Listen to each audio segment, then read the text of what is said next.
A rerun of the Shraddha Walkar case. Joining me right now on this news bulletin is Mr. Deepak Raheja, Director and Chief Psychiatrist, Hope Care India. I have P.K. Jain, former Additional Director General of Police, Mumbai.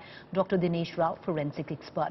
I want to cut across to Mr. P.K. Jain. Mr. P.K. Jain, when a case like this emerges, what really is it? Is it complete disregard of law, absolutely no fear of punishment, or you have a psychic ability where you feel that you just won't give a damn? Good evening, Preeti. I think, we look at it pure from the murder point of view. The accused, unfortunately, these days think that by disposing of chopped body parts, they will not be caught. And they will be able to eliminate, or they will be able to dispose of the evidence of their murder without realizing that eventually the law catches up with them and they are arrested and they are made to face the judicial system, justice system. In this case, also this person, for 3 days he was keeping, at least in the case of Shraddha Walkar, her live-in friend had kept everything in the fridge. Here in this case, it was lying all in the open, and when the stench started emanating, the neighbors informed the police and he was caught. But somehow I don't know, this is, of course, we look at it pure from a murder point of view, but there are certain very stark realities that we must face, that somehow the rage part of it has been growing in the society. The people are going to extremes now. I mean, they are going to extreme. These kind of cases, earlier it used to be, killing a lady by chopping off her head, or by, strangulating her and throwing her, locking her up in a suitcase and throwing her somewhere, discarding the body, leaving in the train. Now it is all coming to very gory details of the person, not only killing the person concerned, but also chopping the body parts.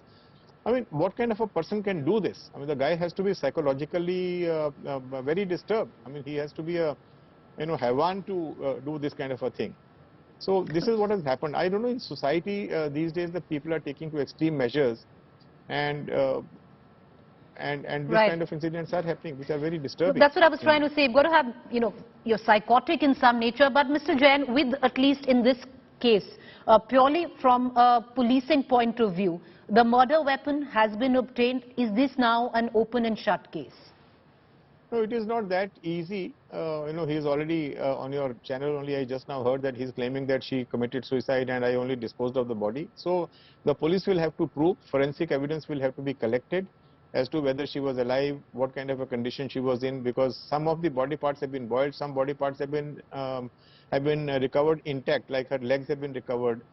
A major part of the body has been disposed of. So we have to record the statement of witnesses from the building, anybody who knew them, what kind of relationship did they have, and after that the forensic evidence will have to take over. It has to be the circumstantial evidence plus the forensic evidence which will seal the fate of this accused, this criminal. So it cannot be an open and shut case. A lot of work will have to be done by the investigating officer. Mr. Raheja, just about a few months ago, you had the case of Shraddha Walkar, just about last year. There seems to be so many of copycat cases that have emerged post that. How do you view this trend? So it definitely can trigger a phenomena of vicarious learning, where a case which is a sensation and it's very gory and is spoken about, ends up becoming a precedence for learning to another sick mind, another psychologically very disturbed mind, who then picks up the idea from that and believes that the murder happened, and possibly this is a plausible way to get rid of the corpse, the dead body, but like Jansa was saying, this is definitely a very, very sick mind, because no ordinary person can have not just the courage, the audacity, the guts to indulge in a killing like this, but also to decide to destroy the body of a beloved in the manner in which he was doing, and to live with the corpse, to live with the dead body for 3 days, with the stench, creating the paraphernalia, buying the saw, cutting the body, grinding it in a grinder, boiling it. This is like a very, very nerve-chilling, gruesome fiction read, which possibly also is depictive of what direction the society is taking. I mean, my job is not to really scare people, and it would be unfair to presume that this is the ordinary and the new normal, and all of us need to be afraid in relationships. But it surely is depictive of the rarest of rare situations which are emerging more than being the rarest of rare. So it definitely reflects to the society some learnings to do in being able to identify the red flags at the right time so that the But damage. sir, at this juncture, especially because we've seen so many back-to-back cases of a similar nature, when it comes down to live-in relationships, there's such a huge lot which is attaching moral reference points to it. Is it that these are live-in relationships that have come to be so toxic, or it can happen in any relationship at all? See, I mean, the only plausible explanation for it to repetitively being seen in live-in relationship is that A, the social conformity, B, the having taken this step, possibly the women is ostracized to the extent that all the support system is cut off. Absolutely. She doesn't have access to the parents. Unfortunately, this girl was an orphan. But she should have and could have built up a support system. So when we are in relationships, I don't think it is fair to be sucked up in the relationship in a manner that we are engulfed in a kind of a Stockholm syndrome, where when the lines are crossed and people or the beloved is trespassing into your personal space, because it would be unfair to think that such a gruesome act can be impromptu and out of nowhere. Now when we do a retrospective autopsy of the situation, we find that there were many telltale signs and red flags, and we choose to ignore them because we are so caught up in the sanctity of the relationship, and we are so cut off from the support system, society and friends. And that was exactly the case with Shraddha Walkar and Saraswati, exactly the same playbook playing out, where you have a next to zero support system who you can confide in, go and speak with. Dr. Dinesh Rao, from here on, the role of the forensic, especially where the investigation comes into question, because the accused now says that she killed herself, he only disposed of the body parts. Now, what would be the role of the forensic here to actually pin the case on him?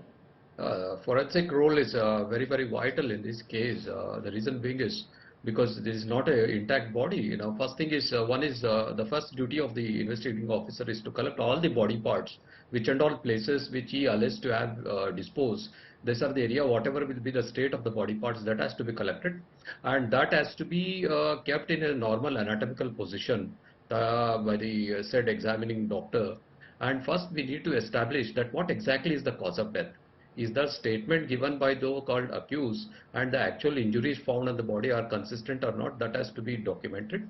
And second thing is, what is the time since death? That is, when exactly was the person killed, and what the body severing of the body or cutting into pieces was. Is it the actual cause of death, or it is after killing with some other means and then the body was severed, and what is the time after which the body was severed? That is a post-mortem injury or anti-mortem injury, and the fatal injury. All these things has to be clearly established. This is so possible when we collect all the body parts and then keep it in a normal analytical point and examine the cut ends of the tissues to understand what type of weapon he has used. This is most important aspect. And the third important aspect is to correlate with the crime scene and the weapon and the individual who has committed it. So whatever, if the blood stains on the clothing are present, that has to be collected from the place where the body he has killed, and that particular area the samples has to be collected. If he had established, because in Shraddha Walkers what we saw is the time since death was concealed. They has kept in a refrigerator where the time of death was been advanced. That means it has been concealed. Whereas in this case, I think it is not done so. But the body has been immediately after death, he has cut into pieces, and it was no such attempt was made to store the body so that the time since death is prolonged or concealed. So that has to be established, the relation of the scene to the body and the accused, plus establishing the cause of death and the time since death. And more important, in such a state, identity is also important. DNA is also very important. Right. Because all these things is the actual method and standard procedure where the investigating officer has to look into. That is the only way where he can put him for conviction. Yeah. Mr. P.K. Jain, the suspect here might be given a narco test or a lie detector test, both of them not evidence where the court comes into question. Now, the reports of a brain mapping test are, however, treated as admissible evidence. Do you think the police could benefit from that? The police will try, if they are able to establish a case with all the circumstantial and forensic evidence, that would be sufficient enough, because they have to link, number one, the body parts, number two, the weapon, number three, the situation, number four, the various parts they have to be collected, and all that. All that exercise will be done. If they can establish that it was committed by him, he is directly linked to the evidence, then probably there will be no need for the narco test and all that. If all these things are not connected in the first place, then probably the police would like to go in for a narco test or a brain mapping test, etc. That can be done. Lie detector test in this kind of a case may not be very useful. Narco test probably will be. That is one part. Second part is, I would see, one of the reasons why people are now committing crimes like this, because they think that they are not accountable to law. I mean, the case goes on for 7-8 years. After that, their system of appeal, then if the capital punishment is awarded, then a whole lot of appeals and clemency petition and all that. It takes about 15-16 years for a person to send to gallows. So the justice system has to be expedited. It has to be deterrent and effective. In the absence of which, the people are just getting away with this kind of a horrific murder and many other horrific crimes. Right. Mr. Raheja, I want to pull you in for one quick question before I move on from the story. And that is, what's the mindset of a man who conducts a crime such as this? And more so, over and over again, one does so many shows on why is it that it takes a crime such as this to raise the issue of domestic violence, women, why do they continue to stay in abusive, toxic relationships?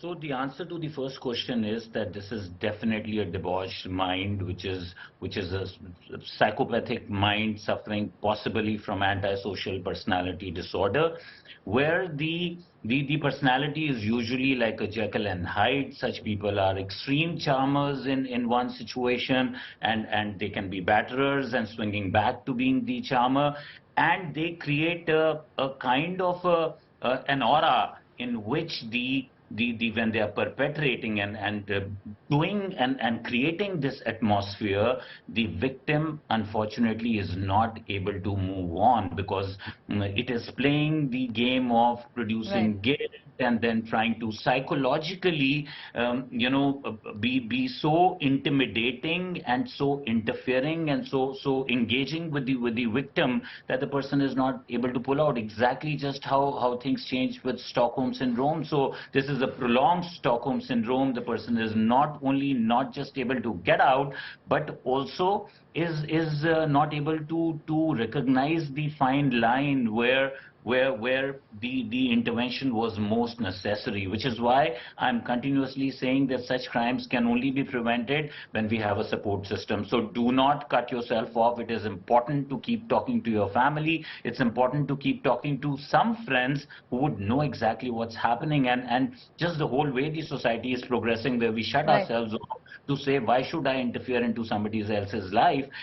This happened after 3 days when the stench came. The neighbors were brave enough to do what they did. But I think if we were more perceptive, and if there was a system of mobilizing to just look around to see what was happening, maybe we'll catch things much earlier, to see what kind of abuse is happening in the neighborhood, what kind of domestic violence happening, and intervention thereof. Well, where the statistic is concerned, Shraddha, Walkar, there were quite a few after that, and the latest one, Saraswati. Appreciate all three of you for joining us. Thank you there.